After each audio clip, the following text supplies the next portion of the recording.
आरक्षण संशोधन विधेयक पर हस्ताक्षर मामले को लेकर मुख्यमंत्री भूपेश बघेल का बड़ा बयान सामने आया है। सीएम बघेल ने कहा, राजभवन के अधिकारी भाजपा के कठपुतली बने हुए हैं। राजभवन के माध्यम से भाजपा लगातार खेल कर रही है। भाजपा के नेता दो मुंहे हैं, विधानसभा में कुछ बोलते हैं, बाहर कुछ और। राज्यपाल को राजभवन के अधिकारी गलत जानकारी दे रहे हैं। सीएम ने आगे कहा, आरक्षण केवल आदिवासियों के लिए नहीं है। हमने 32% आदिवासियों को दिया, लेकिन उसके साथ साथ पिछड़े वर्ग का है। 12% अनुसूचित जाति का था, उसे 13% किया।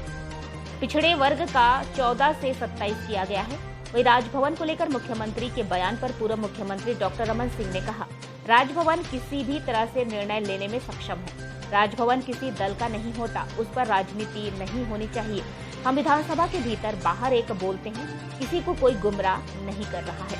और शुरू में जो बात हुई थी वो बिल्कुल ठीक हुई थी। राज्यपाल जी ने क्या कहा था, जैसे विधानसभा से प्रस्ताव पारित होता है या अध्यादेश सरकार लाती है, पूरा फैसला मैं करूँगी।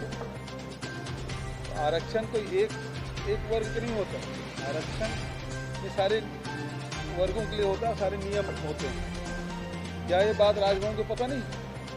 और जब हो गया तो क्वेरी किससे कर रहे हैं? विधानसभा से बड़ा हो जाएगा कोई विभाग, तो विभागों से जानकारी ले रहे हैं। विधानसभा से कुछ पारित होने के बाद विभागों से जानकारी नहीं ली जाती।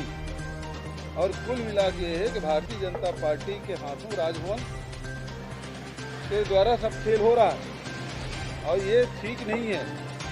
पहले कुछ स्टैंड था, अब वो धीरे धीरे स्टैंड बदलते जा रहा है। फिर बोले मैं तो केवल आदिवासियों के लिए बोली थी, तो आरक्षण केवल आदिवासी के लिए नहीं है, आदिवासी के लिए था ही।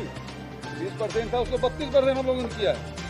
लेकिन उसके साथ साथ पिछड़े वर्ग का है 12%, तुम्हारा अनुसूचित जाति का है उसे 13% किया गया। पिछड़े वर्ग का 14% था, उसे 27% किया गया। EWS के लिए पहली बार 4% उसको प्रावधानित किया गया है।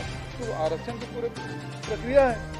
और जब विधानसभा कार्रवाई होती है तो राजभवन सीधा सुनाई देता है, वहाँ स्पीकर लगा रहता है। तो क्या सारी प्रक्रिया के बारे में जानकारी नहीं थी राजभवन को?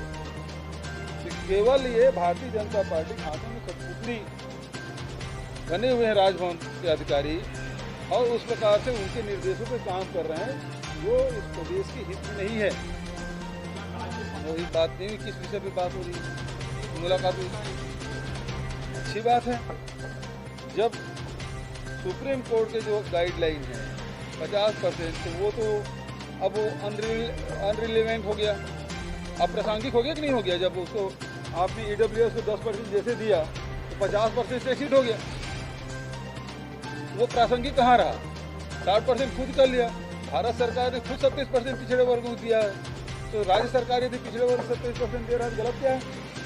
और भारत के संविधान में जो व्यवस्था है कि अनुसूचित जाति जनजाति की जितने जनसंख्या उसके प्रतिशत के अनुसार आरक्षण होगा, वही तो हम किए हैं। और भारत सरकार ने कहा कि EWS के लिए 10% तक हमारे यहाँ जनसंख्या हमने हेड काउंट करा है, तो 3.5% है, हमने 4% दिया है। तो हमारी तरफ से कोई गलती हुई नहीं है। जब वो सुप्रीम कोर्ट के जो गाइडलाइन है, इंदिरा साहनी जो फैसले हैं, उसमें उसे वैसे ऊपर हो गया, नंबर 1। नंबर 2, इंदिरा साहनी जो जजमेंट है उसमें लिखा गया है, राज्य सरकारें यदि विशेष परिस्थिति हो तो आरक्षण बढ़ाया जा सकता है। तो हमने यहाँ की जो स्थिति क्या है, 40% लोग गरीबी रेखा के नीचे रहते हैं, 44% जंगल है, वहाँ वैसे लोगों को जो सुविधाएं मिलना चाहिए वो नहीं मिल पा रहा है। नक्सल प्रभावित क्षेत्र रहा है, 3000 स्कूलें बंद कर दिए। तो लगातार जो आम जनता को जो सुविधा मिलना चाहिए उसमें लगातार कटौतियाँ होती रही है विभिन्न कारणों से। अब राज्य सरकार यदि चाहती है इन कारणों से कि उनके जीवन स्तर ऊपर उठाया जाए और आरक्षण का लाभ मिले, तो उसमें गलत कहाँ है?